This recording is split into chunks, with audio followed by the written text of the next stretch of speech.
Salam sehat dan sukses buat para mahasiswa dan sahabat edukasi saya. Kita jumpa lagi dengan materi kewirausahaan. Tempo lalu kita sudah bincang tentang teori kewirausahaan, pengertian kewirausahaan, fungsi makro dan mikro kewirausahaan, strategi pengelolaan kewirausahaan. Kali ini kita coba bincang faktor keberhasilan dan faktor kegagalan terhadap kewirausahaan. Para mahasiswa dan sahabat edukasi saya akan mulai dari faktor keberhasilan.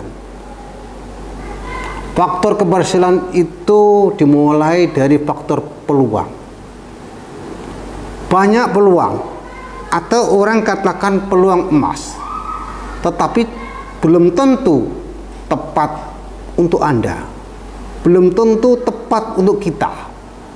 Karena itu peluang baik itu, peluang emas itu harus ada keselarasan dan keserasian antara Anda, antara bisnis atau produknya, antara market, kondisi, situasi, dan perilaku pasar, sehingga kita dapat menemukan peluang, kita bisa memanfaatkan peluang secara optimal. Faktor manusia atau SDM. Faktor SDM itu terkait dengan strategic planner. Bagaimana planningnya? Terkait juga dengan manajer yang hebat. Ada pengetahuan terhadap manajerial, ada penguasaan terhadap manajerial. Juga fungsi kontrol. Kontrol ini penting.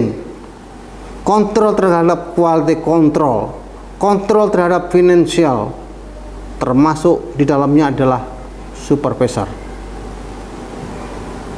Yang berikutnya adalah marketer atau pemasaran atau seller. Ini juga menentukan keberhasilan daripada sebuah wirausaha. Yang berikutnya adalah kepemimpinan, orang biasa bilang leadership. Ini juga penting, ini juga sangat menentukan di dalam pengelolaan sebuah bisnis. Faktor yang ketiga adalah faktor keuangan. Faktor keuangan itu adalah bagaimana arus kas harus bisa mengalir dengan lancar agar bisnis bisa dijalankan secara baik. Baru kita masuk kepada faktor organisasi. Organisasi itu artinya usaha itu sebaiknya tidak statis, tapi dinamis. Usaha itu harus kreatif dan berwawasan ke depan. Dan organisasi itu juga sangat penting untuk karyawan kita. Bagaimana kontribusi, bagaimana keikutsertaan, bagaimana sense belonging dari karyawan itu terhadap bisnis kita. Nah, organisasi itu akan menjadi faktor keuntungan apabila jalur komunikasi yang jelas antara karyawan dan atasan. Ada semacam garis yang jelas apa yang dikerjakan karyawan, apa yang dikerjakan oleh pimpinan. Katakanlah ada tupoksi yang jelas, ada description yang jelas. Yang kedua adalah soal sistem pertanggungjawaban juga harus jelas. Di samping bagaimana hubungan yang tegas antar karyawan. Karyawan itu harus mengetahui tugas masing-masing. Tadi saya katakan ada job desk. Yang terakhir adalah keteraturan di dalam bekerja. Yang selanjutnya, faktor keberhasilan itu ditentukan juga oleh faktor perencanaan. Bekerja tanpa rencana itu berarti berjalan tanpa tujuan yang jelas. Oleh sebab itu, rencana itu bisa dikatakan adalah faktor penting dalam sebuah usaha. Contohnya, perencanaan visi, perencanaan misi, bagaimana strategi jangka pendek dan panjangnya, itu penting. Yang berikutnya adalah faktor pengelolaan usaha. Memang banyak usaha-usaha itu yang gagal jika tidak dikelola baik. Apa saja yang masuk di dalam aspek pengelolaan usaha? Pertama adalah menyusun organisasi. Yang kedua, mengelola SDM-nya, bagaimana kita bisa mengoptimalkan SDM yang ada. Dan yang tak kalah pentingnya adalah mengelola aset. Aset itu juga bisa sebagai modal usaha. Dan yang terakhir adalah membuat jadwal usaha, kegiatan, dan lain sebagainya. Ada faktor-faktor penting operasional di dalam mengelola usaha, yaitu 1 itu quality, 2 time, 3 itu cost. Selanjutnya adalah faktor pemasaran dan penjualan. Pemasaran dan penjualan itu adalah lokomotifnya bagi divisi bagian lainnya seperti keuangan, personalia, produksi, distribusi logistik, dan pembelian. Baru kita masuk pada faktor administrasi. Ini terkait dengan pencatatan, dokumentasi, pengumpulan data, pengelompokan data aspirasi yang baik. Itu akan membuat strategi, taktik, perencanaan, dan pengembangan program-program perusahaan itu bisa berjalan dengan baik. Jadi tidak bisa faktor administrasi ini dikesampingkan atau asal-asalan. Faktor berikutnya adalah regulasi. Regulasi itu terkait dengan peraturan pemerintah, kondisi politik, kondisi ekonomi, sosial, budaya, dan lain sebagainya. Yang terakhir adalah catatan bisnis. Fungsi dari catatan bisnis itu untuk mengetahui sudah sejauh mana bisnis kita ini berjalan. Contoh misalnya di bisnis keuangan, contoh di bidang SDM dan personalia, contoh pemasaran, contoh produksi. Para mahasiswa dan sahabat edukasi saya, kita masuk kepada faktor kegagalan. Biasanya kalau kita bicara faktor kegagalan pada bisnis itu, yang pertama itu tidak pernah membuat perencanaan usaha secara tertulis, atau orang bisa katakan business plan. Apapun usahanya itu, rencanakan dengan baik. Banyak usaha yang tiba-tiba tutup karena tidak memiliki perencanaan yang jelas dan tidak berorientasi ke depan. Yang kedua adalah usaha yang dijalankan bertentangan dengan pendidikan, latar belakang, pengalaman, atau bahkan kesukaan wirausaha. Artinya tidak pada bidang mereka, tidak pada bidang kita.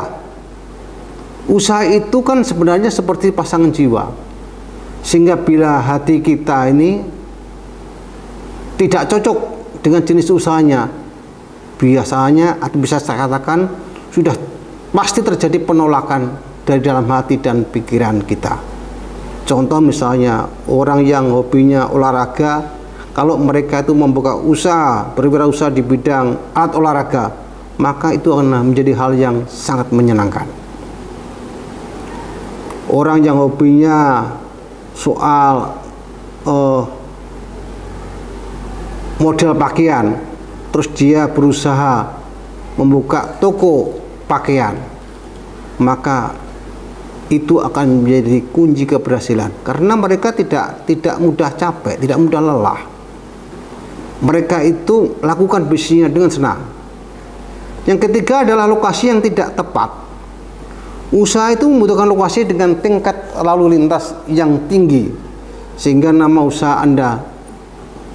usaha kita ini cepat dikenal, cepat diketahui oleh pelanggan, dan gampang untuk populer.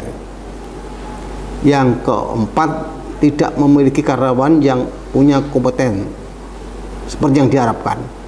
Karyawan yang punya skill menjadi faktor penentu kualitas dan perkembangan perusahaan. Yang kelima, tidak melakukan riset dan analisa pasar. Jadi usaha yang tidak melakukan riset berarti itu usaha yang asal-asalan atau cenderung hanya nekat, sehingga ini rentan untuk jatuh. Yang berikutnya adalah masalah legalitas. Legalitas ini berkaitan dengan perizinan. Bila usaha kita yang kita jalankan ini tidak memiliki legalitas, tidak ada izinnya, usaha kita itu suatu saat dapat disegel atau dilarang untuk beroperasi oleh pihak-pihak yang berwenang. Yang ketujuh adalah faktornya adalah tidak kreatif dan inovatif. Jadi kita harus kreatif dalam mengatasi masalah, itu menjadi sebuah manfaat yang harus inovatif agar usaha kita ini memiliki ciri khas, keunikan, nilai tambah, perbedaan, dan lain sebagainya. Yang kedelapan, cepat puas diri. Hindari rasa puas diri, karena menurut kata-kata bijak, pesaing tidak pernah tidur. Artinya kita ini berpacu dengan pesaing. Kita lengah sedikit maka kita akan jatuh oleh pesaing tersebut. Yang berikutnya adalah apa itu katakan orang one man show. One man show itu adalah mereka mengerjakan, semua dikerjakan oleh diri sendiri. Banyak wirausaha yang bermental bos, tidak dapat diganggu gugat keputusannya, karyawannya harus menuruti perintah, dan biasanya ini otoriter. Kalau itu otoriter, biasanya tidak terjadi kreativitas dan inovasinya nggak jalan. Nah, usaha yang ditangani oleh pemimpin tipe ini akan mengalami banyak kendala, sehingga tingkat kegagalannya tinggi. Yang ke-10 adalah anggota keluarga ikut masuk di dalamnya, jadi susah dibedakan, sulit mengambil keputusan karena ada bau kekeluargaan. Semua jadi tidak jelas. Yang ke-11 adalah kesulitan keuangan. Adanya masalah keuangan berarti energi sebuah bisnis juga bermasalah, sehingga berdampak pada moral karyawan. Yang terakhir itu terjadi bencana. Walaupun bencana ini sifatnya di luar perkiraan kita, karena kita tidak tahu apa yang terjadi. Misalnya bencana alam, banjir, kebakaran, angin puting beliung, wabah, penyakit, dan lain sebagainya. Para mahasiswa dan sahabat edukasi, demikian materi keberhasilan wirausaha dan kegagalan wirausaha yang dapat saya sampaikan. Mudah-mudahan bermanfaat. Sampai ketemu dengan materi berikutnya yang lebih keren dan bermanfaat. Sampai jumpa.